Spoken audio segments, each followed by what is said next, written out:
হায়দ্রাবাদকে হারিয়ে আইপিএলের চ্যাম্পিয়ন হয়ে গেল শাহরুখ খানের কলকাতা নাইট রাইডার্স। চ্যাম্পিয়ন হয়ে একই বললেন under Rasel.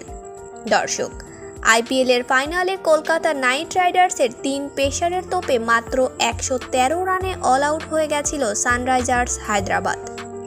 Under Russell, Mitchell Starc ও হর্ষিত রানার দুর্দান্ত বোলিংয়ে 9 বল আগেই গুটিয়ে গেছিল প্যাট কামিন্সের দল।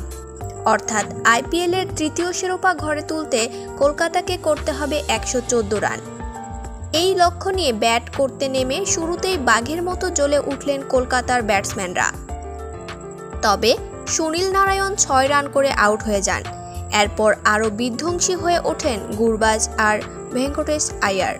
রীতিমতো 4-6-এর বন্যা ভাসিয়ে দেন তারা। একের পর এক বাউন্ডারি হাঁকাতেই থাকেন তারা এবং শেষ পর্যন্ত ম্যাচ জিতে কলকাতাকে চ্যাম্পিয়ন করে মাঠ ছাড়েন তারা। এদিকে আইপিএলের চ্যাম্পিয়ন হওয়ার পর আন্ডার রাসেল বলেন, চ্যাম্পিয়ন হওয়ার মজাই আলাদা, এটা কাউকে বলে বোঝানো যাবে না। আমরা চ্যাম্পিয়ন হওয়ার লক্ষ্য নিয়ে মাঠে নেমেছিলাম আর স্বাভাবিকভাবে খেলে গিয়েছি, যার কারণে চ্যাম্পিয়ন হতে পেরেছি। সবাই আমাদের জন্য দোয়া করবেন, আগামীতে চ্যাম্পিয়ন আমরাই হব।